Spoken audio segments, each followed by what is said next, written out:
Bueno, pues yo es que tengo poquita voz. Buenas tardes, bienvenidos y bienvenidas al Ateneo de Jerez. En nombre del presidente, pues le damos bienvenida a todos los que estáis aquí, aunque por sus obligaciones, eso que todavía trabaja, no está jubilado, tiene más dificultad de encontrar hueco para poder venir a todas las actividades.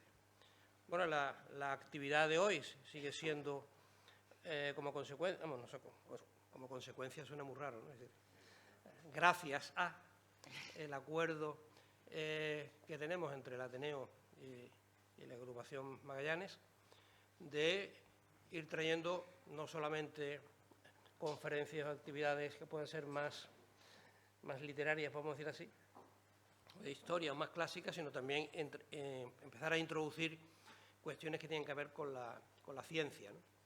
Entonces, desde ese punto de vista, pues estamos muy contentos de poder contar con vuestra ciencia para que nos abra los conocimientos que no solemos tener, ¿no?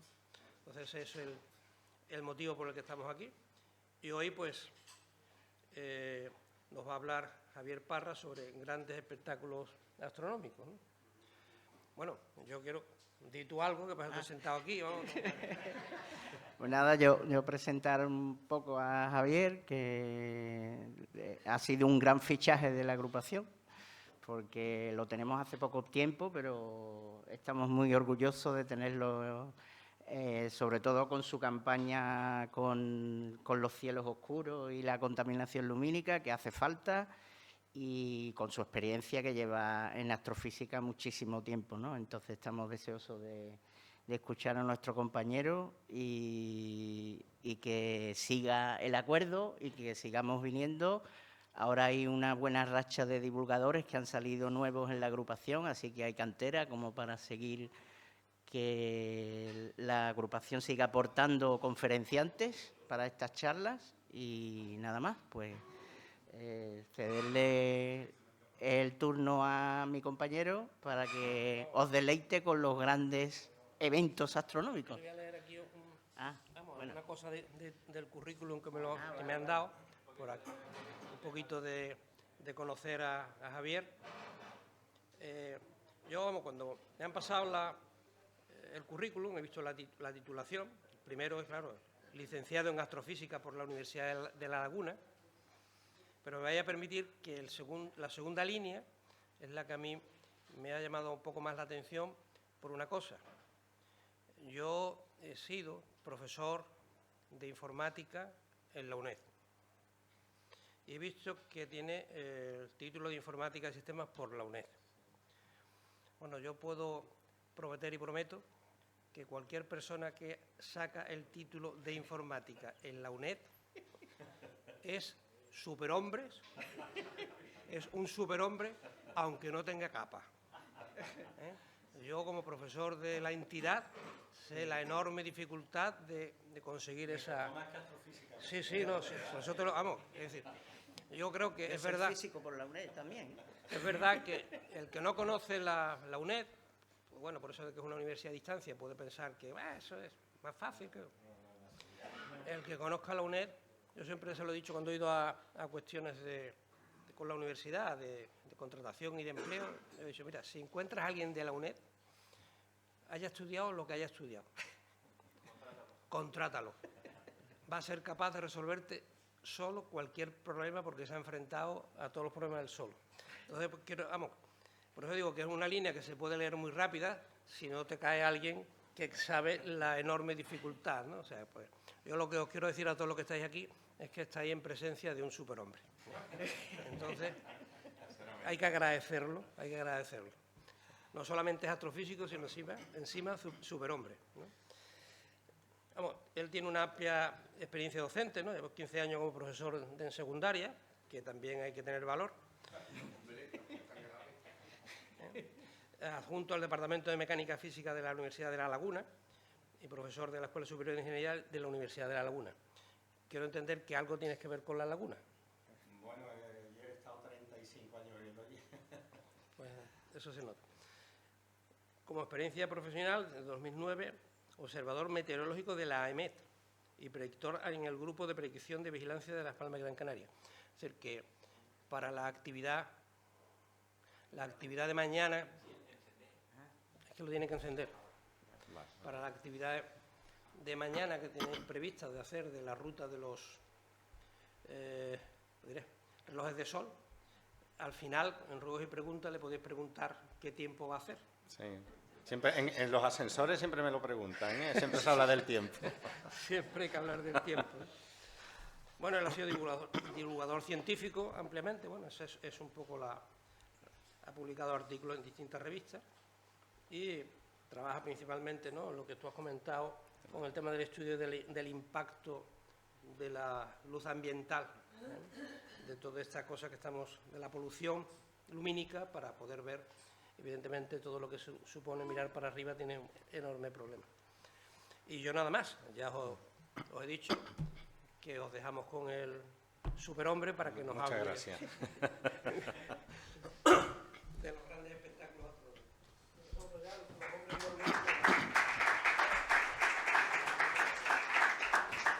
Bueno, aplaudan al final si les gustan, ahora no tiene mucho mérito. Bueno, pues nada, pues muchísimas gracias. La verdad que es un placer estar aquí en el Ateneo de Jerez. Yo no había estado nunca aquí y bueno, os lo agradezco, esta invitación. Y también agradezco que hayáis venido, que tiene mérito un jueves por la noche a las 7:30, pues venir a estas cosas, escuchar a un friki hablar aquí de espectáculos astronómicos, así que es de agradecer. Bueno, como bien han comentado, mi actividad profesional ahora mismo está encaminada. Yo he trabajado en muchos sitios. Bueno, los astrónomos pues estamos para lo que estamos, no somos tantos y a veces tiene que trabajar en proyectos que no te imaginas, pero bueno, desde hace 5 años, pues bueno, más hace 10 años empezamos a montar un proyecto precisamente por las dificultades que estamos encontrando en los laboratorios de Canarias. Sabéis que Canarias es uno de los lugares privilegiados para observar el cielo. Hay 3 lugares en el planeta Tierra que son referentes, que son Hawái, La Silla en Chile y Tenerife y La Palma, sobre todo, ¿vale? Yo me quedo con La Palma, perdón, y Chile tiene de los mejores cielos. La verdad que Canarias es un lugar privilegiado para observar el cielo. Y además La Palma tiene una ley de protección del cielo. Es el único lugar del planeta que tiene una ley estatal de Madrid, elaborada en el Parlamento de Madrid, donde se protegen los cielos. Allí es delito contaminar. Se sanciona, ¿vale? Y se paralizan obras, incluso se cierran hoteles. Eso ocurre, es el único sitio. Ojalá fuera en todas partes, ¿no? Y a partir en Tenerife, que sí está más contaminado, no hay una ley que lo proteja, sino hay un poco de voluntad, pues hace unos años empezamos a ver que la calidad de las observaciones astronómicas iba disminuyendo y empezamos a trabajar en proyectos de contaminación lumínica. Y bueno, yo la parte que me corresponde y que hago es medir, porque en ciencia sabemos que aquello que no se mide no existe. Entonces desplegamos laboratorios de medida de la contaminación lumínica, pero ya no solo desde un punto de vista astronómico, ¿no?, sino desde un punto de vista medioambiental. Son muchísimos los artículos en los que ya se ponen de manifiesto el impacto que tiene la contaminación lumínica sobre el entorno medioambiental, sobre insectos, sobre mamíferos, sobre aves, rutas migratorias. En fin, son muchos las aves que mueren al año porque se ciegan con la luz. Y de hecho el proyecto en el que yo estoy metido ahora es en Cabo Verde, Canarias, Madeira y Azores, porque la población de pardelas marinas ha disminuido en 2/3 partes. Y el mayor factor que ha provocado esa disminución es la contaminación de las costas, porque no son capaces de encontrar. Pero bueno, yo no venía aquí a hablar de contaminación lumínica, venía a hablar de grandes espectáculos astronómicos, pero ya que lo han comentado, siempre me gusta también decirlo, porque bueno, hay un grupo importante ya en el planeta Tierra que trabaja sobre esto y, como siempre digo, no queremos apagar luces, sino lo único que queremos es que... Ya ha venido... Qué oportuno, ¿verdad? Esto no estaba preparado, ¿eh? Ha sido espontáneo. Pero bueno, se agradece que alguien apague luces y que ponga las luces mínimas. Y esperemos no dormirnos. Y bueno, ya centrándonos en lo de hoy, pues yo quiero un poco comentar estos grandes espectáculos. ¿De qué vamos a hablar? ¿Qué son estos grandes espectáculos? Yo hace muchos años, como cuando tienes vacaciones te aburre y te gusta mucho tu trabajo, pues todavía sigue siendo mi socio y amigo, y con algunas personas más, pues decidimos en el año 98 crear un grupo para ir a visionar espectáculos astronómicos. Donde fuera que ocurriese, ¿no? Buscamos patrocinadores, presentamos proyectos, luego se unió otra idea que fue muy bonita y que seguimos manteniendo, y es seleccionar, junto con administraciones públicas, a 4, 5, 6 chicos de segundo de bachillerato y que compartieran con nosotros esa experiencia. Eso nos ha ayudado a crear vocación y, de hecho, muchos de ellos pues, han acabado estudiando carreras de astronomía, de meteorología y de, en fin. Íbamos persiguiendo grandes espectáculos y estos grandes espectáculos eran, pues, ver lluvias de estrellas, auroras boreales o australes, eclipses de luna y eclipses de sol. Y de eso es lo que yo voy a hablar un poquito, para que realmente cuando nos encontremos con un espectáculo de este tipo tengamos una visión un poco distinta, lo entendamos, porque todos estos espectáculos no simplemente son espectáculos pasivos para verlos, ¿no? Y disfrutarlo visualmente, sino que cuando lo comprendemos lo vemos de forma distinta y vamos descubriendo muchas cosas y vamos a tener precisamente aquí en España, ¿no? y en esta zona de aquí, además, en estas latitudes, la oportunidad de disfrutar de un eclipse de sol. Y bueno, y eso ya lo comentaré al final. No voy a hablar específicamente de eclipse de sol, porque aquí ha habido compañeros que han dado conferencias magistrales, pero sí voy a contar algunas cositas que creo que te dan una visión distinta de lo que es un eclipse. A ver si me manejo con el ratón. Bien. Y lo primero que vamos a hablar es de las lluvias de estrellas, ¿vale? Porque la que nosotros conocemos tradicionalmente, todo el mundo cuando le pregunta por lluvia de estrellas, pues te hace referencia a las Perseidas, ¿no? Las lágrimas de San Lorenzo. Pero a lo largo del año hay muchas, y mucho más espectaculares que las Perseidas. Las Perseidas cada vez acaban decepcionando mucho más, ¿no? Entonces, yo voy a comentar un poquito en qué consiste una lluvia de estrellas. Esta fotografía, todas las fotografías que voy a poner aquí son fotografías nuestras, ¿vale? Bueno, Juan Carlos Casado prácticamente es el que la hace toda, que es un máquina de la fotografía, tiene muchísimos APOD en NASA. Y bueno, y esta fotografía está tomada precisamente en el Observatorio de Tenerife, en el Teide, y es una fotografía de muchas horas, es una exposición de muchas horas, y es precisamente las Gemínidas que tienen lugar en torno a diciembre, ¿vale? No tiene nada que ver con las de verano. Bueno, ¿cuál es el origen realmente? Pues claro, cuando vemos una lluvia de estrellas tenemos que pensar, o lo primero que nos podemos preguntar es de dónde proviene todo eso, ¿no?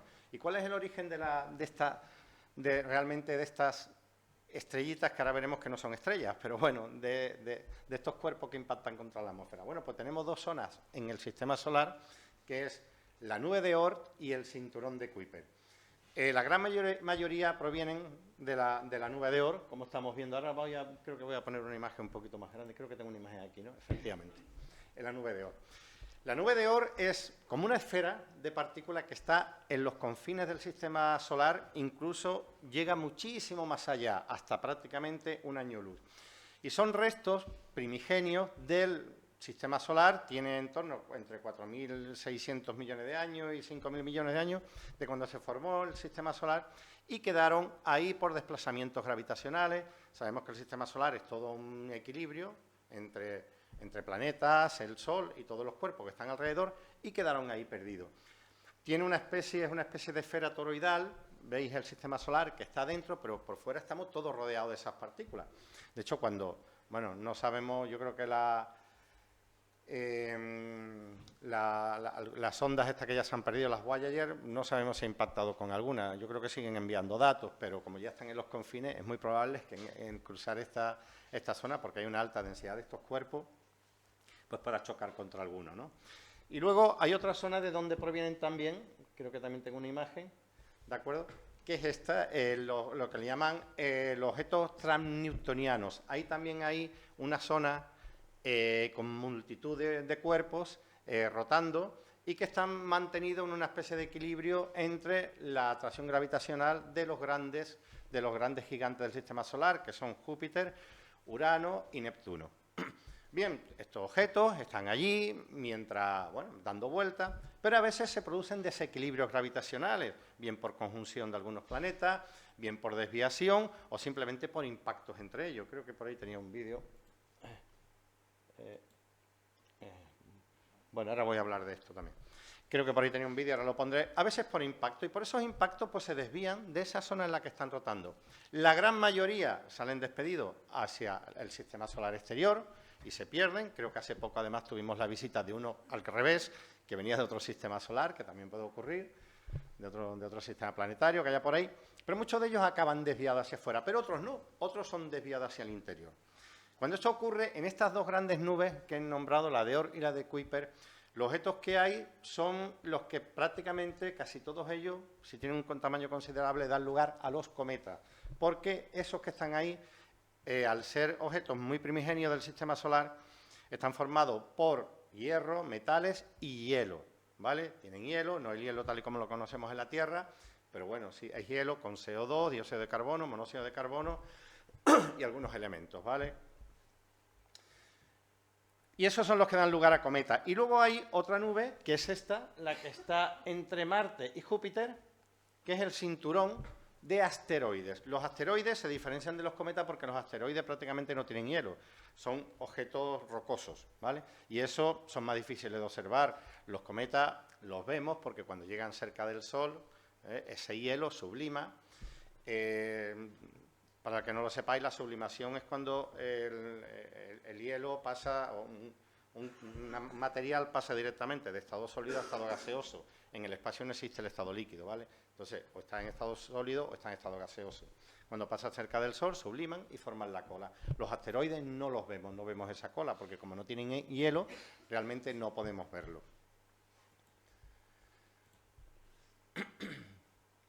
Esto era el vídeo que me refería antes. A veces se produce un impacto, ¿vale?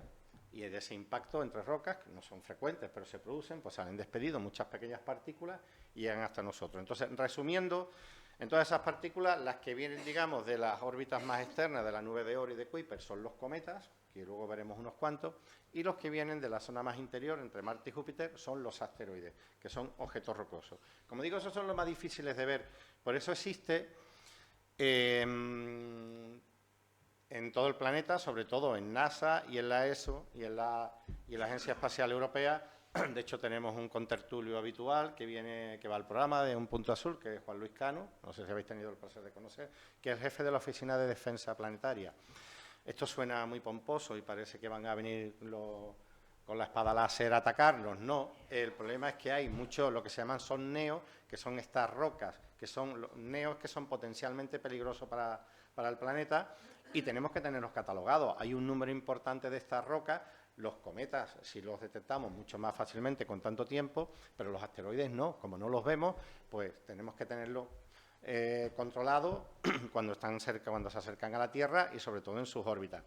Hay un proyecto, el proyecto Atlas se llama, donde hay una red de telescopios, por eso son tan importantes todavía la astronomía a nivel de Tierra, los telescopios, porque se acaban de construir 4 en Tenerife, de los que yo participo en el proyecto además, y esos telescopios lo que hacen es observar precisamente estos neos e ir catalogándolo. Además, cada mes se descubren unos cuantos que son potencialmente peligrosos. Potencialmente peligroso no significa que puedan impactar, a veces también pasar cerca pueden producir determinadas alteraciones. ¿Okay? Bueno, estos cometas, como ya digo, estas piedras con hielo, cuando llegan cerca del Sol, pues subliman, se producen además ese deshielo y con ese deshielo además van soltando pequeñas partículas porque se fragmentan debido a las altas temperaturas y digamos ese paso directo del hielo de sólido a vapor produce fragmentaciones en la roca y van dejando pequeñas partículas por detrás, ¿de acuerdo? Muy pequeñitas, que es lo que se llama el enjambre meteórico. Cuando la Tierra, en su movimiento a través del espacio, cruza esa cola de pequeñas partículas que además quedan rotando en torno al Sol, cuando coincide la trayectoria, la Tierra sabemos que se va trasladando, ¿verdad?, y atraviesa un tubo meteórico de este tipo, es cuando se producen las lluvias de estrellas. Por lo tanto, esas lluvias de estrellas son los restos que nos han dejado estas grandes piedras, estos grandes cometas que han pasado cerca de nosotros.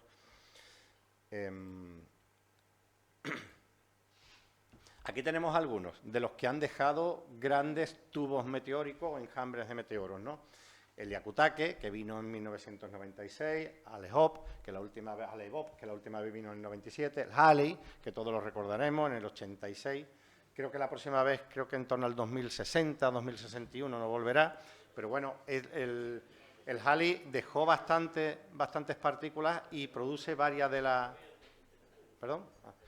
Y produce varias de las lluvias de estrellas que nosotros vemos desde la Tierra. El Schumacher-Levy, que además fue muy espectacular porque aparte de dejar un gran enjambre de meteoros, estalló contra la superficie de Júpiter, impactó, y eso también pudimos verlo a través de uno de los telescopios que mandamos al espacio de la sonda, o el Tempel-Tatel, que da lugar a las Leónidas. Bueno, estos destellos que vemos normalmente en la alta atmósfera se le llama meteoro porque sabéis que cuando están fuera de la atmósfera, esos fenómenos pues son fenómenos que competen a la astronomía y entonces se le llaman cometa y asteroide. Cuando conectan con la atmósfera ya es un meteoro, que son todos los fenómenos meteorológicos que ocurren en la atmósfera.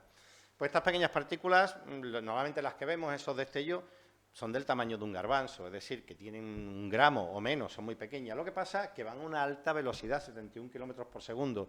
Y aquí fijaros que os he puesto la equivalencia en la energía. Un cuerpo, sabéis que en movimiento pues tiene una energía, ¿no? Una bala tiene 2000 julios, una bala nos mata, es decir, a veces nos puede atravesar o se queda alojado en nuestro cuerpo. Pero fijaros, un garbanzo como esto tiene 2,5 millones de julios, es decir, que nos atravesaría como si fuéramos un papel de fumar, si nos cayera en la cabeza, es decir, que no nos enteraríamos. Esos pequeñitos no son potencialmente peligrosos, ya llegan, no llegan a la superficie de la Tierra, se produce ese destello precisamente por la inercia en el roce con la atmósfera, como cuando nosotros rozamos una superficie y nos quemamos, eso a una alta velocidad pues produce un destello. Tienen que tener ya un tamaño considerable, estamos hablando de entre 10 y 15 metros de diámetro para que lleguen a la superficie de la Tierra.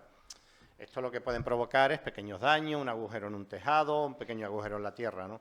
Cuando ya superan entre 50 y 100 metros, ahí nos empezamos a preocupar porque evidentemente eso pueden provocar daños un pequeño impacto pues puede matar a personas o animales o puede provocar incluso el derrumbe de una casa, un edificio, ¿no?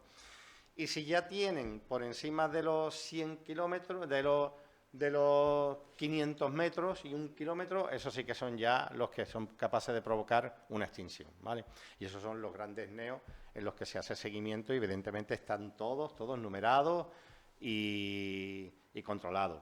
No significa que uno de esos no pueda impactar, evidentemente, lo tenemos controlado, pero bueno, de hecho ahora hay varios métodos, muchos no como las películas de Deep Impact, pero bueno, algunos de ellos sí hay y no es del todo falso, ¿no? Es decir, hacerlo explotar, pues no es ninguna tontería. Hay un proyecto en el que se enviarían cabezas nucleares para intentar destruirlo. No sabemos si serían capaces de desviar la trayectoria, pero bueno. Pero creo que de momento no nos tenemos que preocupar por esto, nos tenemos que preocupar más por los petardos que hay en la Tierra que por los cometas que nos vienen de fuera.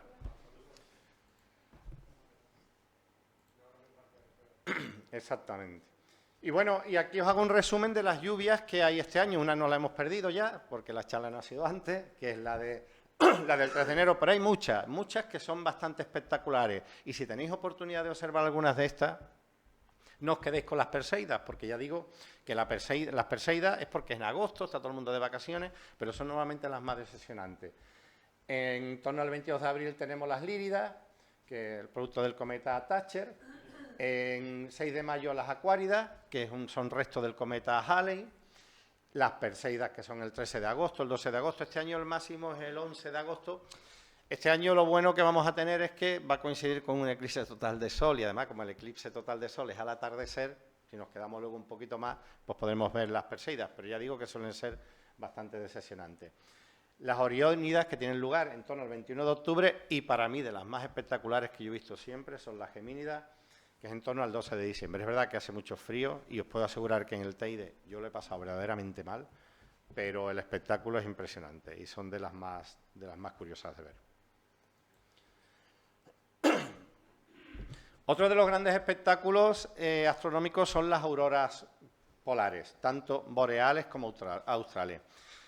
Yo siempre digo que para mí, y lo comentaré al final, el espectáculo astronómico más impresionante para ver desde la Tierra, el que produce más cambio en todos los sentidos, es un eclipse de Sol, ¿vale? Y luego lo comentaré.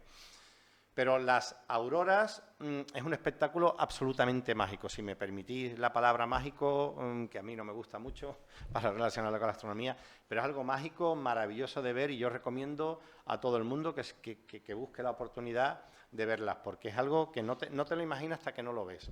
No te imaginas ese espectáculo en el cielo hasta que no eres capaz de visionarlo, ¿no?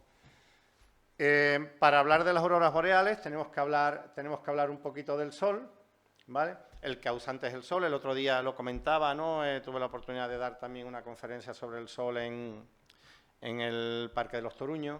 Hablamos sobre datos curiosos del Sol. Y bueno, el Sol es el que evidentemente provoca toda la energía y emana toda la energía que tenemos en la Tierra, y producto de ella, de esa energía que nos llega de ahí, son las auroras boreales, ¿no? O las auroras polares, ¿no? Se producen porque, yo creo que lo tengo en la diapositiva siguiente. Vale. Esto lo habéis visto alguna vez con los telescopios, son las manchas solares. El otro día comentaba, el Sol tiene varias capas, que son la más interna, que es el núcleo, la zona radiativa, la zona convectiva, la fotosfera, la cromosfera y la corona solar. Vale. Pues estas manchas que estamos viendo aquí, vamos a poner el vídeo, el funcionamiento para que veáis, esas se originan en el núcleo. Y el otro día comentaba que ese testimonio que vemos ahí es el producto del inicio de una carrera de los fotones, porque el núcleo, las condiciones son tan extremas, estamos hablando de 15 millones de grados y de unas condiciones de presión impresionantes, que ahí no se puede hablar ni de materia. La materia como tal no existe. Existe un mejunje de fotones, de núcleos, de iones, que están todos mezclados y casi que no hay una estabilidad. Esos fotones, cuando parten del núcleo hasta llegar a la superficie del Sol, tardan 10.000 años. Es decir, esto que estáis viendo en la superficie ha tardado 10.000 años en llegar. Y estas manchas solares, bueno, aquí la estáis viendo, ¿no? En realidad, cuando llega ahí a la superficie, es un flujo convectivo que está actuando como un caldero que tenemos al fuego. Es decir, está emergiendo, son más oscuras, porque tienen una menor temperatura. La temperatura de la superficie del Sol son de 6.000 grados y estas manchas solares estamos hablando de en torno a 4.000 grados, por eso las vemos más oscuras, ¿vale? Está continuamente descendiendo, vuelve a subir, descienden en zonas de ebullición. Cuando hay un ciclo de máxima actividad solar es cuando se producen, pero debido al intenso campo magnético que tiene el Sol, cuando coinciden un tubo magnético, que es un camino magnético que existe en el Sol, con alguna de estas manchas, ese material emerge. Creo que por aquí tenía yo, a ver si la puedo pasar, bueno, no lo tengo. Creo que al final lo tengo. Emerge y se producen las protuberancias, ¿vale? Las espículas es parecida, pero la espícula vuelve a caer y se producen las protuberancias. Esas protuberancias son las que salen por el espacio, llegan a la Tierra y son lo que provocan las tormentas solares. Cuando eso llega a la Tierra, vuelvo a repetir, esos fotones o esa energía que está llegando a la Tierra hace 10.000 años que partió del centro del Sol y nosotros lo estamos viendo ahora. Fijaros, ¿no? Es decir, que si el núcleo del Sol se apagara ahora, no os preocupéis que no nos enteraríamos dentro de 10.000 años. Es decir, que no nos pasaría nada. Cuando eso llega a la Tierra, esas partículas, debido al campo magnético terrestre, que es el que nos protege además, la Tierra tiene su propio campo, pues todos esos fotones son desviados sobre todo hacia el polo norte y hacia el polo sur, por el desvío del campo magnético. Ahora hablaré un poquito del ciclo solar, ¿no? Cuando el Sol está en un máximo de estos solares, cuando esto se produce y llegan ahí. Esas partículas durante el día, la luz solar evidentemente está llegando, por ejemplo, si estamos hablando del Polo Norte, de día, y en la alta atmósfera lo que ocurre es que empieza a excitar átomos, moléculas que existen en la alta atmósfera, creo que lo tengo aquí, efectivamente. Por ejemplo, cuando llega a las capas altas de la atmósfera y excita a los átomos de oxígeno, lo que está haciendo esos fotones, chocan, los que estudiasteis química lo sabréis, chocan con esas moléculas, excita a los electrones, es decir, hace que los electrones salten de su nivel energético y durante todo el día pues mantienen a esos electrones excitados. Cuando se hace de noche, ya dejan de recibir esa energía y esos átomos vuelven a su nivel anterior. Para volver a su nivel anterior, ¿qué es lo que hacen? Pues echan para afuera esa energía que les había dado el Sol. Y al echar la energía, en la naturaleza la energía, ¿cómo se manifiesta? Por colores. Entonces, en el caso del oxígeno, que emite a una determinada radiación de alta atmósfera, lo vemos con colores rojos, esa energía excedente. En capas más bajas, donde existen moléculas de O2, lo vemos en color verde. Y en las capas mucho más bajas, donde existen nitrógeno, pues los vemos normalmente en colores a veces azules, amarillitos e incluso en colores también violetas. Y eso es lo que da lugar a los colores de las auroras boreales.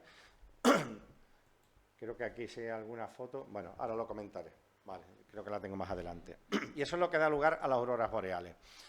Existe una web que yo siempre la recomiendo para poder observar, para que se produzcan auroras boreales y polares y australes, son auroras polares en general.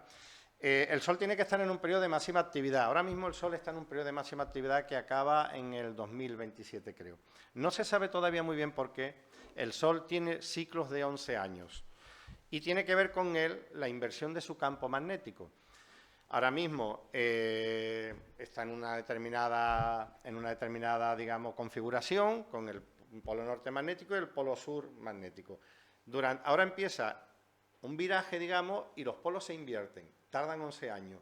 Luego se vuelven a invertir, tardan otra vez 11 años. Es decir, que tiene un ciclo completo de 22 años. No se sabe exactamente por qué. Todavía queda mucho por investigar en las estrellas y en el Sol, que es una de ellas, ¿no? Pues cuando ahora tenemos un periodo que va a terminar, tendremos que esperar otra vez 11 años para tener periodos de máxima actividad. Así que si podéis durante este año el que viene ir a ver auroras, en este caso las boreales, que nos quedan más cerca, pues hacerlo, porque si no tendréis que esperar aproximadamente 10-11 años para que se vuelvan a ver episodios de este tipo. Y hay una web que está muy bien, que marca lo que se llama... ¿Perdón? Ah, perdón, pensé que estaban preguntando. Si alguien tiene algo que preguntar, no tengo ningún inconveniente en que lo haga, ¿eh? En esta web lo podéis ver, tiene que ver con el índice que se llama el índice KP. El índice KP es un índice muy complejo, no voy a explicar aquí cómo se configura. Bueno, no sé. Ah, vale, no. Parece que no me deja porque la ha considerado sospechosa. Bueno, es esta, vale. El índice KP tiene que ver con muchos parámetros, pero cuanto mayor sea el valor del índice KP, más probabilidades tendremos de ver auroras boreales. Funciona como la predicción meteorológica, ¿vale? Aunque si la predicción meteorológica falla, y yo que trabajo en meteorología lo reconozco, a veces complicada, el índice KP es todavía más complicado de manejar. Además, normalmente las predicciones es a muy poco tiempo, a 24 horas, ¿no? Yo he conocido casos de amigos que me han llamado, oye, que voy a Islandia, ¿tú crees que dentro de 2 días? Digo, hombre, la previsión es que sí, luego ha ido, no ha visto nada. Entonces, es complicado. Pero bueno, realmente nos puede orientar cuando el valor del índice KP, que se mueve entre 0 a 9, está por encima de 4 o 5, hay muchas posibilidades de ver auroras boreales, ¿no? Yo os aconsejo que os mováis, si alguno tenéis interés en verla, en esta web, y aquí más o menos marca la zona que es propicia. Ahora tenemos una zona de baja actividad que es propicia para que veáis auroras. Pero bueno, tenemos el antecedente del año pasado que se llegaron a ver por estas latitudes alguna aurora, ¿no? Había que verla con cámara, en fin, hubo muchas fotografías por ahí, pero bueno, eso da pie de la alta actividad solar, ¿no? En el 1889 hubo una actividad solar tan impresionante que llegaron a verse auroras en el Caribe, pero vamos, eso no es lo habitual. Estas tormentas solares, además, si son muy potentes, sabéis que pueden dañar mucho las comunicaciones electromagnéticas en la Tierra y provocar grandes apagones. Ha ocurrido alguna vez, ¿no? En Canadá y en Estados Unidos, pues han ocurrido. A ver, puedo cerrar esto. Vale. Bueno, y ya para terminar de hablar de las auroras, os dejo algunas de las fotografías. Nosotros hemos ido varios años a Groenlandia, no solo a ver auroras, también hacíamos un estudio sobre el deshielo de glaciares, que bueno, desgraciadamente han corroborado las teorías más terribles, pero bueno, y entre ellos íbamos a ver auroras boreales. Hay una clasificación, como con las nubes, de las auroras. La veis aquí, las tipo cortina, cabeza de elefante, el cometa, esta que es tipo arco iris, en fin. Y ya digo que son bastante impresionantes. Yo es algo que recomiendo absolutamente, ¿no? Y bueno, aquí os dejo un vídeo simplemente, que esto es un time-lapse montado con una imagen 360 y para que veáis cómo danzan, ¿no? Que es absolutamente mágico. Yo os puedo asegurar que os podéis quedar horas y horas a pesar del extremo frío que puede hacer en Groenlandia, que hace mucho, observando el espectáculo, porque entiendes por qué los esquimales lo consideraban como algo mágico y como un mensaje divino, ¿no? Pensaban que eran los espíritus de los muertos que venían a visitarlo, porque era algo incomprensible, ¿no? Absolutamente mágico. Bueno, y esta es una de las maravillosas imágenes de Juan Carlos Casado sobre el Aralik, que es el campamento base donde habitualmente íbamos a observar, ¿no?, estas auroras, ¿no? Así que vayan antes de que se lo anexione el amigo Groenlandia. Sí, de verdad, no es ninguna tontería. Otro de los grandes espectáculos que podemos observar desde aquí, desde la Tierra, y esto seguro que muchos lo habéis visto alguna vez, son los eclipses de luna. Se producen entre 2 y 7 al año, y los eclipses de luna son mucho más habituales porque se ve desde una extensión mucho más grande, como veremos luego, que un eclipse de sol. Es más habitual, ¿no? El eclipse de luna se produce, es muy curioso, porque además el único lugar en el sistema solar, mira que es Júpiter o Saturno, tienen lunas, ¿no?, tienen satélites, pero nosotros tenemos solo una, ¿no? Y se da la mágica coincidencia, y a mí me parece una coincidencia impresionante, que es que hay una proporción entre el tamaño de la luna, de la Tierra y del Sol, ¿no?, que está en proporción a 400, y esa proporción se mantiene también con las distancias. Si la luna estuviera más cerca, más cerca de la Tierra, no se produciría, y si la luna estuviera más lejos del Sol, o más cerca del Sol, tampoco se produciría. Entonces, es impresionante, por eso también se producen los eclipses de Sol, ¿no? Bueno, pues el eclipse de luna se produce cuando la Tierra se interpone entre el Sol y la Luna, efectivamente. En realidad, lo que estamos viendo es una sombra, la sombra que la Tierra está proyectando sobre la Luna. Cuando... ¿se puede ir para atrás? Sí. Fijaros, porque no lo he comentado, esa proyección de la sombra, por un lado tenemos la penumbra y por otro lado tenemos la umbra. La umbra, si veis aquí, es realmente la proyección de la sombra de la Tierra que tapa toda la Luna. Y la penumbra realmente no, en la penumbra es la zona ya que queda fuera la proyección de la sombra de la Tierra, que no está tapando a la Luna solamente, es todo el resto. Entonces, por eso a veces los eclipses totales de Luna, si son lo que se llaman penumbral, no vemos a la Luna completamente roja. Si es parcial, sí la vemos un poquito, pero lo impresionante es el eclipse total, que es cuando vemos la luna roja, que esto es cuando se le llama la luna de sangre, esto que tanto le gusta a todos los esotéricos y tal, que por cierto ahora está muy de moda esto de llamar a la luna de cada mes de una forma, la luna del lobo, la luna del pastor, ¿no?, y la luna de tal, ¿no? Bueno, tiene que más que ver con los fenómenos de comportamiento humano, de la agricultura animal, pero bueno, se le ha dotado ahora de ese misticismo que yo no sé por qué se ha puesto de moda. Me imagino que porque atrae mucho más que ver simplemente la luna llena, ¿no? Estamos muy acostumbrados ya a eso. Bueno, una de las preguntas habituales y que a veces me hacen es decir, bueno, ¿y por qué no se produce un eclipse total de luna todos los meses, no? Si es lo normal, porque todos los meses, cada 29,5 días, hay una luna llena y sería lógico, ¿no? Bueno, pues porque no estamos en el mismo plano. Realmente hay una diferencia de 5 grados respecto al plano de la eclíptica de la Luna. La Luna no está en el plano Tierra-Sol, entonces al estar 5 grados por encima no siempre coincide que la sombra, es una cuestión de perspectiva geométrica, no siempre coincide que la sombra de la Tierra nos tapa, proyecta para ocultar la Luna. Entonces no se produce evidentemente un eclipse todos los años. Si estuviéramos en el mismo plano todos, pues sí, todos los meses tendríamos un eclipse de Luna, pero afortunadamente o desgraciadamente no es así. Aquí lo veis perfectamente, solo se producen los eclipses cuando se está en los nodos, ¿vale? Cuando coincide precisamente la Luna aquí no, por mucha sombra que proyecte, no tapa completamente la Luna. ¿Y por qué le llaman la Luna de sangre? ¿Por qué la vemos roja? Bueno, esto es una cuestión de atmósfera terrestre. Si la Tierra no tuviera atmósfera, los eclipses de Luna dejaríamos de ver la Luna. Se vería un disco negro, que en realidad se vería negro y se perdería ese color negro con el fondo del universo, del cielo. Es decir, no lo veríamos. Pero por el hecho de tener atmósfera la Tierra, esto es lo que se llama la dispersión de Rayleigh. Y os explico una cosa muy curiosa. La dispersión de Rayleigh lo que hace es que todos los componentes atmosféricos, todas las moléculas que hay en la atmósfera, dispersan las longitudes de onda azules y absorben las longitudes de onda rojas. Cuando hablo de azules y rojas, estoy hablando de una longitud de onda, ¿vale? Pero para no hablar en números. Por eso vemos el cielo de color azul, porque el color que dispersa las moléculas que tenemos en el cielo, ¿vale? El vapor de agua, el nitrógeno y el oxígeno dispersan ese color azul y por eso lo vemos azul. Pero cuando es el atardecer, ese color azul dispersado tiene que recorrer grandes distancias y se pierde. Y el que sí se mantiene a lo largo de todas las capas es el color menos disperso, que es el rojo. Por eso vemos los atardeceres rojos. ¿Qué pasa durante un eclipse? Que los rayos del Sol, al estar la Tierra interpuesta, tienen que atravesar muchas más capas de atmósfera, desde aquí hasta aquí.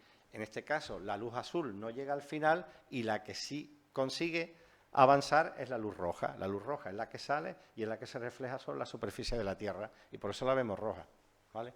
No es porque esté llena de sangre, ni mucho menos. Bueno, y aquí tenéis algunas de las fotografías, bueno, algunas fotos que han sido realizadas por nosotros, donde vemos distintas tonalidades de color rojo. A veces depende también de la transparencia de la atmósfera o de la cantidad de polvo que haya en suspensión, pero normalmente nosotros la hemos llegado a ver de un color absolutamente rojizo. ¿Vale? También un espectáculo bastante maravilloso. Bueno, y llegamos, lo he dejado para el final porque para mí, desde luego, el mayor espectáculo astronómico que se puede observar desde la superficie de la Tierra son los eclipses de Sol. Y bueno, voy a tratar de explicaros realmente por qué motivo, ¿no? En el caso del eclipse de Sol es la Luna la que se interpone entre nosotros y el Sol. Y por lo que os comentaba antes, por esa maravillosa coincidencia en la distancia, si la Luna está a la distancia perfecta, para que cuando se produzca un eclipse total oculte completamente el disco del Sol. A veces, evidentemente, no todas esas intersecciones son iguales y cuando no es así se produce un eclipse anular, como vamos a tener en el 2028 desde aquí. Es decir, que en ese caso la Luna estará más cerca de la Tierra y no oculta completamente al Sol, sino lo que se ve, ¿de acuerdo?, es un anillo alrededor. Aquí lo vemos un poco. En el caso de los eclipses de Sol, la sombra que se proyecta no es tan grande, es mucho más pequeña, porque la Luna es bastante más pequeñita que la Tierra. Entonces proyecta una sombra que es una franja mucho más pequeñita. Y solamente se puede observar en esta franja que tiene en torno, normalmente, ahora veremos una imagen con muchos eclipses, ¿no?, pero que tiene en torno a entre 200 y 270 kilómetros, dependiendo de donde se produzca el eclipse. Por lo tanto, tened en cuenta que el año que viene vamos a ser unos grandes afortunados por verlo precisamente aquí. Es muy difícil verlo y más difícil lo que va a ocurrir, ¿no?, de tener dos eclipses totales seguidos, ¿no? Pero es complicado de que te toque la lotería de ver un eclipse en tu localidad, de un eclipse de Sol. Aquí tenéis una imagen, fijaros la aleatoriedad muchas veces, aunque bueno, esto están previstos, ¿no? Se puede calcular estas trazas, pero fijaros los diferentes que son las bandas de totalidad, ¿no? Y evidentemente tienen un principio, tienen un origen y un final, porque la Tierra se va moviendo y llega un momento en que ya no está ocultando evidentemente al Sol y se pierde esa proyección de sombra, pero fijaros la aleatoriedad de bandas de bandas de sombra, de bandas de eclipses a lo largo de toda la geografía del planeta, ¿no? Es bastante complicado de poder ver. Además, la sombra se mueve a una velocidad que va, es muy difícil seguirla porque se mueve a una velocidad que va entre los 1.500 kilómetros por hora a los 3.500 kilómetros por hora. De hecho, para este año tenemos un proyecto muy bonito que esperemos que salga. Estamos en negociaciones, sobre todo para este eclipse, que va a ser muy complicado, que ahora lo comentaré. Y es verlo desde un avión. Desde un avión vamos a perseguir la sombra y vamos a tener la posibilidad de vivir un eclipse que dura en torno a 2 minutos y poco, pues prolongarlo hasta casi 7 minutos, ¿no? Que eso puede ser maravilloso. Bueno, aquí está el eclipse del año que viene, de este año, del 2026. Aquí tenéis la proyección de la banda de la sombra. A ver, aquí. ¿De acuerdo? Entrará por el primer lugar que toca tierra el eclipse este es en Asturias, ¿vale? Que el otro día escuché en la radio que los gallegos son los primeros que van a ver el eclipse. Si hay aquí algún gallego, siento decepcionarle. No. Es que está mal calculado. Vamos a ver, es que no es fácil. En un eclipse de sol, la proyección de la sombra no es lineal, es elíptica. Y por lo tanto hay una elipse y ese pico de la elipse, el primer sitio que toca tierra, creo que está cerca de Laredo. Es decir, que antes de Laredo, ¿vale? Laredo pertenece a Cantabria, antes es a Gijón. De hecho, la primera ciudad grande la primera capital va a ser Gijón, la que va a ver el eclipse. Entonces, toca tierra en Asturias. Y, bueno, recorre toda esta zona hasta perderse en el Mediterráneo. Que también estuve viendo en las noticias, bueno, en la radio escuchando, que están vendiendo cruceros por el Mediterráneo para ver el eclipse. Vamos a ver, eso es un timo. Me entraron ganas de llamar y decirle, ¿pero qué eclipse vas a ver del Mediterráneo, amigo? Si es que el sol va a estar muy bajo, el sol va a estar... Cuando llegue al Mediterráneo el sol va a estar a 5 grados, que no tienes horizonte para poder verlo. Entonces, cuidado con todo esto que venden. Yo no sé cuál es el mejor lugar, porque el eclipse de este año... Y eso también os lo comento aquí, que no salga mucho porque si no desilusionamos va a ser un mal eclipse. El sol estará muy bajo, es muy tarde, en mitad de agosto se suelen formar muchos núcleos tormentosos y nubes bajas. Entonces, bueno, por eso nosotros se nos ocurrió que el mejor sitio para verlo era un avión, claro. Y vamos a intentar verlo desde un avión, pero en tierra va a ser complicado. ¿Dónde es mejor verlo? No lo sé. A mí me lo han preguntado muchas veces, pero no lo sé, no me atrevo. Este año estuvimos por ahí recorriendo lugares y resulta que el sitio que estaba despejado era Galicia. Fue cuando Galicia tiene una alta probabilidad de estar nublado y hubo unas tormentas por el centro impresionantes. Lo que sí es cierto es que tendréis que buscar un lugar que tenga un horizonte muy despejado, mucho horizonte hacia el oeste, porque si no, no lo vais a ver. En el momento que tengáis una montaña o un edificio, al estar el sol tan bajo, pues no vais a conseguir verlo, ¿no? Pero no os preocupéis porque el que tenemos maravilloso es el del año 2027 que vamos a tener aquí. Fijaros que vamos a ser privilegiados porque la banda de totalidad va a cruzar realmente toda esta parte del estrecho. Entonces, sí es verdad que nos vamos a tener que apretar un poquito, pero bueno, lo vamos a ver aquí. Hay una cosa muy curiosa y es que vamos a intentar aprovecharlo este año porque el siguiente que va a pasar por aquí es en el año 2053. Igual ni con gafas graduadas lo vemos, pero bueno, puede ser. Pero es muy curioso porque esta franja es mucho más estrecha. Es decir, que nos vamos a tener que meter todo en Algeciras para poder ver el eclipse. Va a ser más complicado. Y luego el año que viene tenemos, que también es interesante y es curioso de ver, un eclipse anular, que también vamos a poder verlo desde aquí. Hombre, si nos podemos mover hacia el centro, pero el eclipse anular también es bastante interesante. Y os voy a hablar un poquito de qué cosas hay que ver en un eclipse, porque no es solo pararse a mirar la ocultación. Los eclipses de sol conllevan, yo digo que son eclipses multimedia, porque conllevan muchos fenómenos sensoriales, visuales, de comportamiento, que para mí, el primero, yo he visto... Creo que he visto 7 u 8, a veces ni me acuerdo, y el primero prácticamente no me enteré de nada porque estás tan nervioso y tan pendiente, pero luego ya te lo vas tomando con más calma, delegas, otros trabajan y tú te dedicas a ver un poquito todo lo que ocurre, y sí te vas dando cuenta de un montón de cosas, de un montón. Por ejemplo, durante un eclipse total, si podéis hacerle fotografías con los filtros, vais a ver perfectamente la corona solar, que eso no la podéis ver cuando veis el sol totalmente brillante, ¿no? Y es impresionante porque esta corona solar, esto que vemos ahí, es el campo magnético del sol. Y os daréis cuenta de la potencia que eso tiene para que cuando se producen llamaradas solares y que siguen los caminos del campo magnético puedan llegar hasta la Tierra. Es impresionante, ¿no? Parece algo mágico, ¿no? No te das cuenta que esté ahí ese velo, realmente que es un velo de fuerza y de energía y se pone de manifiesto durante un eclipse, ¿no? Podéis además ver la cromosfera y en la cromosfera podéis ver muchas de estas llamaradas que os comentaba antes. ¿De acuerdo? Que son estas que están aquí. Se ven de color rojo porque es hidrógeno ionizado y con la luz pues la longitud de onda que emiten es de color rojo, ¿no? Pero es una de las fotos más impresionantes y las perlas de baile, ¿no? Que son estos destellos que estáis viendo aquí, que son absolutamente espectaculares, ¿no? Esto ocurre porque la superficie de la Luna, la del Sol sí, porque el Sol no tiene superficie, es gas, pero la de la Luna no es perfecta. Sabéis que tiene montaña, tiene valle y por lo tanto se produce, pues digamos, esa irregularidad en la ocultación, ¿no? Hay un experimento muy bonito, que es el experimento de Eddington, que se ha hecho varias veces, nosotros lo hicimos una vez, y que pone de manifiesto la existencia de la teoría de la relatividad de Einstein, ¿no? Yo lo explico muy resumido, es un poco más complicado, pero bueno, lo vais a entender perfectamente. Cuando no se está produciendo la ocultación, cuando el Sol está emitiendo toda la luz y esa luz está llegando a la Tierra, si podemos ver normalmente con un programa de esto del cielo, el Starry Night o alguno de estos, podemos ver la posición de las estrellas. Si identificamos una estrella que está aquí, ¿de acuerdo? Nosotros la veremos en la Tierra desde aquí. Cuando se produce la ocultación de la Luna, el disco lunar, por el Sol, esa luz deja de llegarnos a nosotros.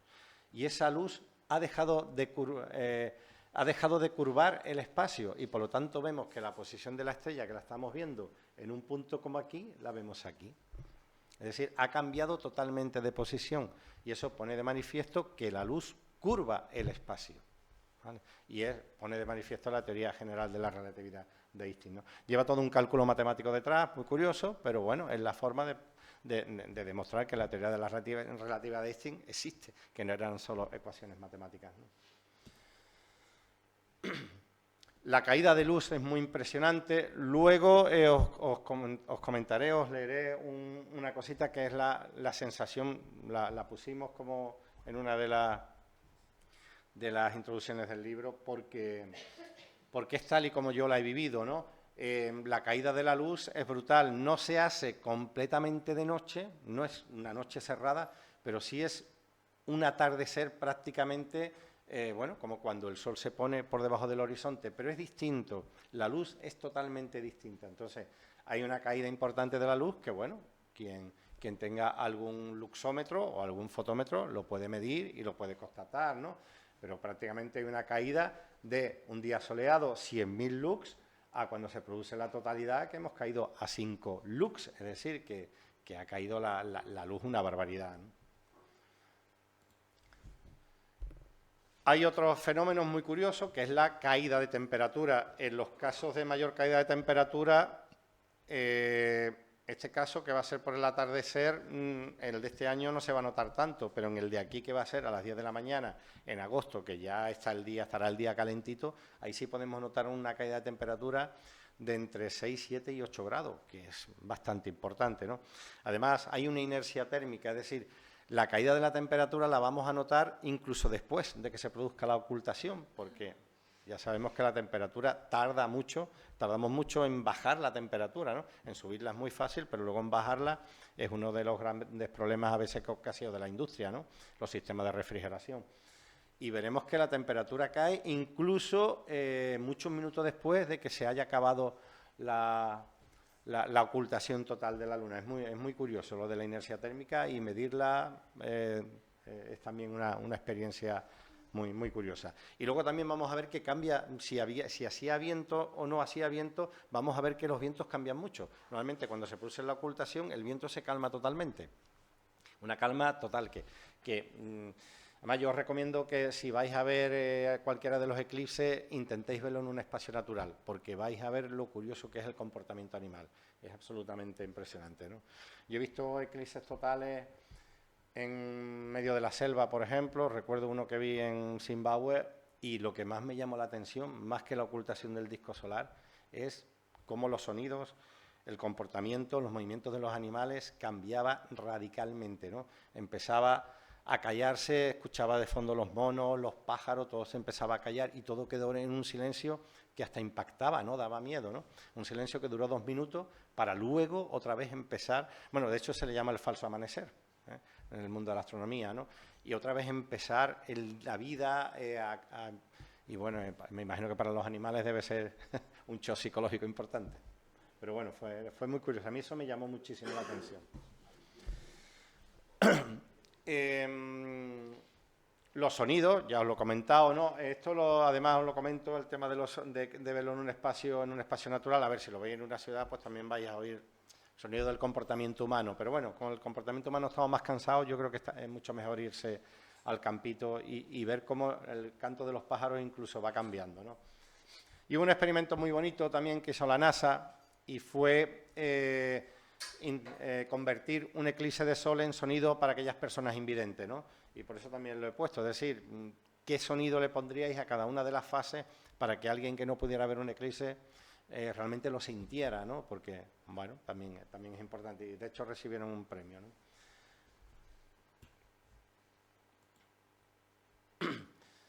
Y bueno, la otra opción es hacer el fotón de vuestra vida, ¿no? Que yo creo también es importante, que eso todo el mundo lo pensamos, ¿no? Esa foto que aunque no sea la más maravillosa, oye, luego encuadrarla y ponerla en tu casa y enseñarla a la visita, pues te enorgullece, ¿no?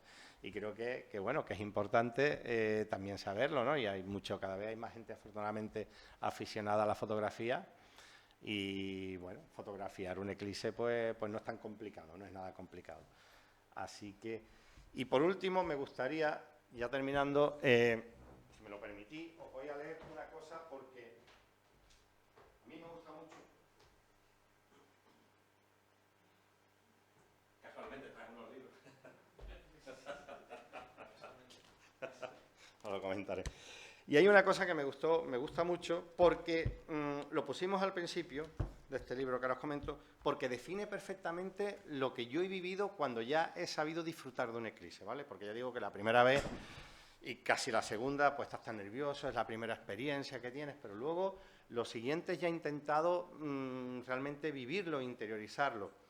Y esto lo escribió José María Gabriel y Galán después, el 1 de junio de 1900, después de ver el eclipse, en ese año hubo un eclipse en España, después de ver el eclipse.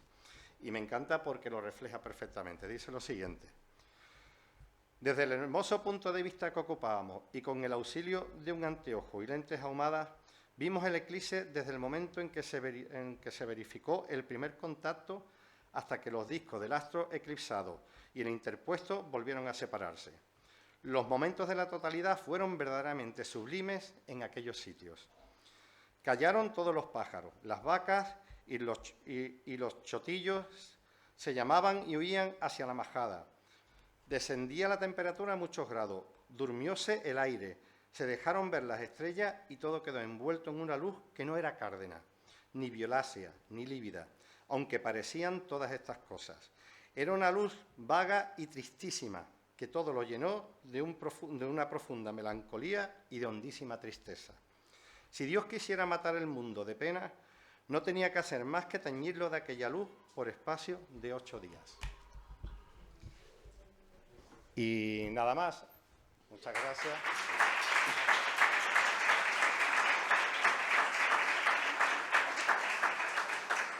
Solo comentaros una última cosa. Los eclipses de sol nos han marcado tanto que, bueno, 4 frikis de esto, pues decidimos escribir un libro.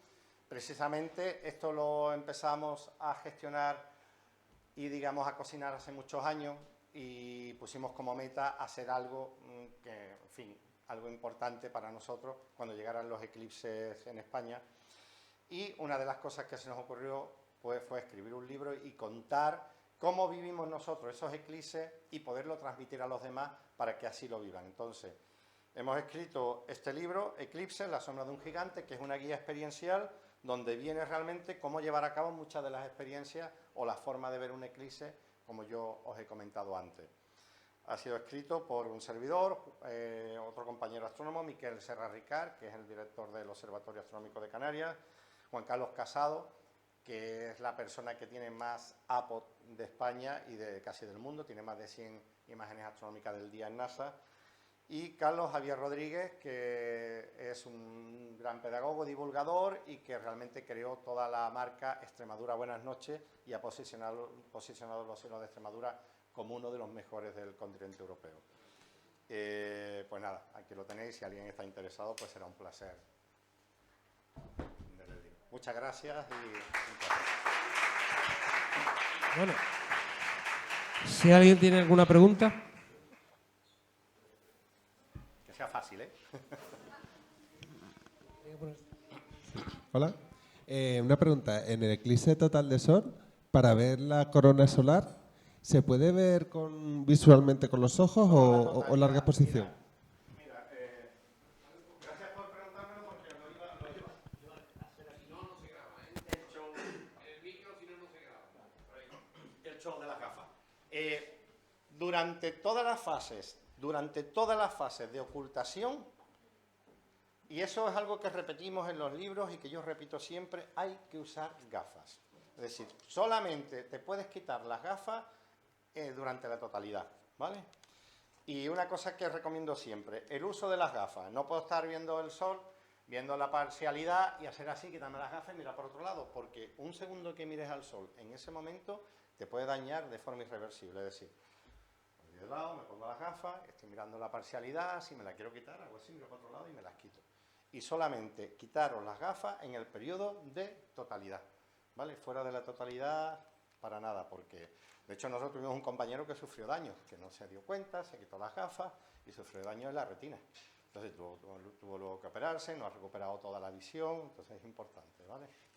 Eso, llevarlo a cabo y sobre todo gafas homologadas, en fin. Pero la pregunta que te ha hecho es si la corona y las perlas de Bailey y demás... Sí, eso se puede ver porque eso ocurre en la totalidad. Eso, hombre. Simplemente la recordaré de la pregunta. Claro. Eso ocurre durante la totalidad, perdona, porque yo con las gafas ya se me había olvidado responderte. Sí lo puedes ver, ¿vale? Y además ese es el momento en que es bueno hacer la fotografía o hacer un time-lapse, que luego vas a poder hacer el montaje y verlo, ¿vale? Pero eso de hecho solo se ve en la totalidad. Sí, eso se puede ver a simple vista. Sí. Es el único momento en el que te puedes quitar las gafas. La totalidad lo puedes ver, que no vas a tener ningún problema. ¿Vale? Voy para allá.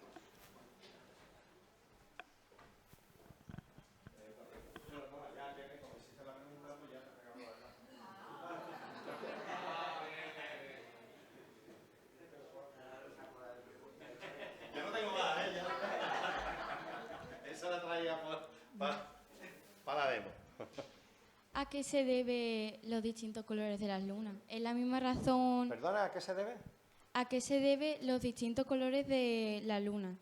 ¿Es la misma razón por la de la luna roja? Fíjate en una cosa, en una cuestión. La luna no emite luz.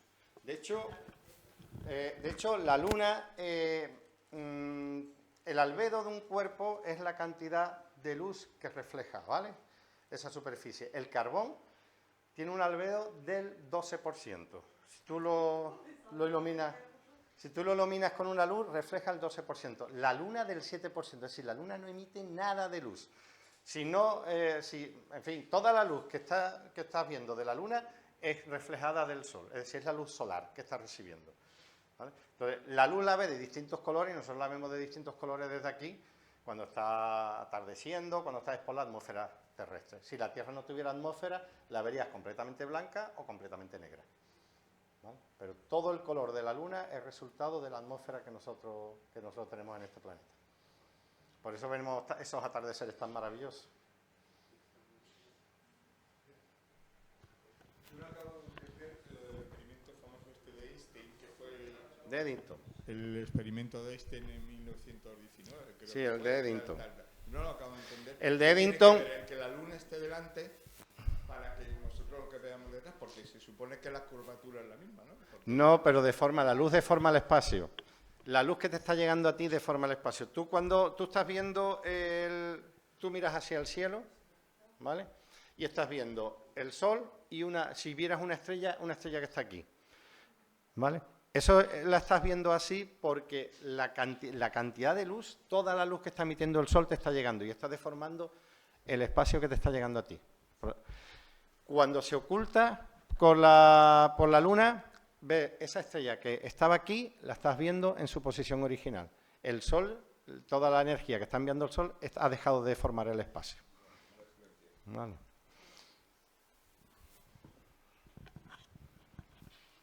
¿Alguna pregunta De nada, más? un placer.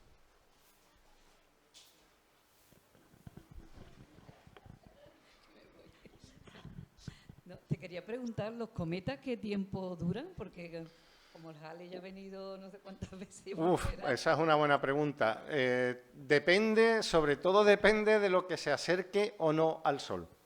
¿Vale? Cuanto más se acerque al Sol o que tenga la coincidencia de pasar por una atracción gravitatoria de uno de los grandes planetas, pues evidentemente morirá. Hablé antes de uno, ¿no? El Schumacher-Levy, que precisamente no se sabía, pero pasó tan cerca de Júpiter que fue atraído gravitacionalmente por Júpiter y chocó contra su superficie. El Halley todavía sigue siendo un gran cometa y le quedan unas cuantas visitas, aunque tarde tanto.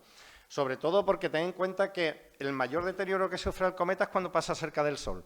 Pero cuando no está cerca del Sol, mantiene intacta su tamaño, su característica, porque no hay nada, a no ser que choque contra algo en el espacio, no hay nada que lo deteriore, ni que disminuya su tamaño. Entonces, volverá otra vez a pasar, ¿vale? Pero bueno, si no vuelve a pasar es que igual ha chocado contra un objeto ahí en la nube d'Oort. Preguntarte, ¿por qué la Luna presenta siempre la misma cara? ¿Por qué la rotación? Porque tiene el mismo, porque el periodo de rotación es el mismo que su periodo de traslación, tarda al mismo tiempo. Entonces, a ver, es como si tuviéramos, para que lo entiendas, como si cogiéramos, como si la Luna estuviera atada a una cuerda con la Tierra. Realmente la fuerza gravitatoria tan potente de la Tierra hace que el movimiento es como si tuviéramos una cuerda. Entonces, la Luna va girando, pero nosotros la vemos siempre, se va trasladando, pero la vemos siempre con la misma cara. ¿De acuerdo? Entonces, su movimiento de rotación coincide exactamente con el tiempo que tarda en la traslación, y por eso lo vemos con la misma cara. La cosa es, ¿qué es lo que ha hecho eso? O sea, ¿qué ha provocado que la Luna se quede clavada con respecto a la Tierra en su rotación? La fuerza gravitatoria. La fuerza gravitatoria de la Tierra, la potente fuerza gravitatoria. Mira, hay un experimento, coges una naranja y coges una fruta más pequeña, una manzana, y le clavas un palillo de diente. Y haces el movimiento de que la manzana vaya girando en torno a la Tierra, pero al mismo tiempo que ese palillo está apuntando siempre hacia la Tierra. Y verás que la Luna va rotando, pero el movimiento de rotación es así. Da una vuelta completa cada periodo completo de traslación. Y verás cómo siempre va ofreciendo la misma cara. Eso es la fuerza gravitatoria. Evidentemente la Luna es mucho más pequeña que la Tierra. Bueno, yo quería deciros, más que hacer una pregunta, quería hacer una propuesta. Hayas dicho que las lluvias, la que llamamos la lluvia de San Lorenzo y estas cosas que decimos, ¿no? Que no es el mejor momento de agosto, sino que hay otros momentos del año, siempre que no haya nubes, ¿no? Entonces yo voy a hacer una propuesta para que yo no sé, me imagino que lo hará, pero que lo haga con el Ateneo, hacer una visita de esta, irnos al campo una noche de esa y ver una historia yo creo que puede ser interesante. Tiene que coincidir con alguna de las lluvias de estrellas, claro. Vale, eso es, que se haga, hombre, con previsión, como vosotros organizáis eso, que lo tengáis en cuenta, que yo estoy seguro que si nosotros planteamos una propuesta de esta característica, habrá mucha gente del Ateneo interesada. Yo el primero, vamos, ¿vale?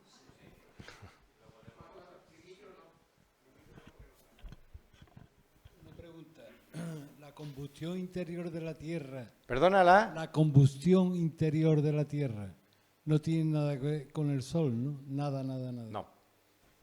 Nada que ver. Pues perdone la ignorancia. No, que va.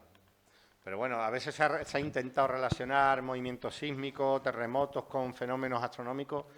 No tiene nada que ver. La Tierra tiene su propio mecanismo, sus propias acciones y no tiene nada que ver.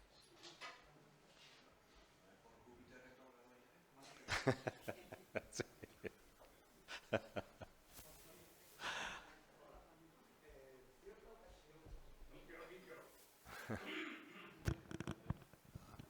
¿Ahora se oye? Sí. En cierta ocasión leía en una revista de cine que en los años 60, durante el rodaje de la película Barrabás, con Anthony Quinn y Silvano Mangano, se filmó la muerte de Cristo durante un eclipse total. Sí, ¿Es señor. cierto? Eso es cierto. Tuvieron 7 minutos, creo, para rodar toda esa escena. Eso lo leí yo y es verdad, es cierto. Lo hizo aposta, fue en Italia, ¿no? Creo que fue, ¿no? Y cundió el pánico, porque claro, decían, como esto falle, a ver qué hacemos, tenemos que cambiar todas las escenas de la película. Y fue un eclipse largo, pero eso, tuvieron 6 o 7 minutos para hacer toda... Y tuvieron que ensayarlo, pero centenares de veces, por el miedo a que durante el eclipse fallara, porque lo vendieron como un hecho espectacular de la película. Sí, es cierto.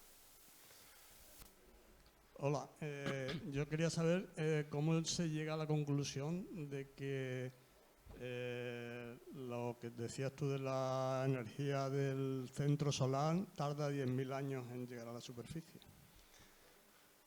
Bueno, porque se han creado... A ver, la astronomía, evidentemente, no es una ciencia de laboratorio. Es complicado recrear en un laboratorio muchos de los fenómenos. Estamos hablando que el núcleo del Sol pues está a 15 millones de grados. A ver quién es el guapo que monta un chiringuito con 15 millones de grados, ¿no? Entonces, todo se ha hecho por creación de modelos. Existen los modelos físicos y matemáticos que simulan condiciones.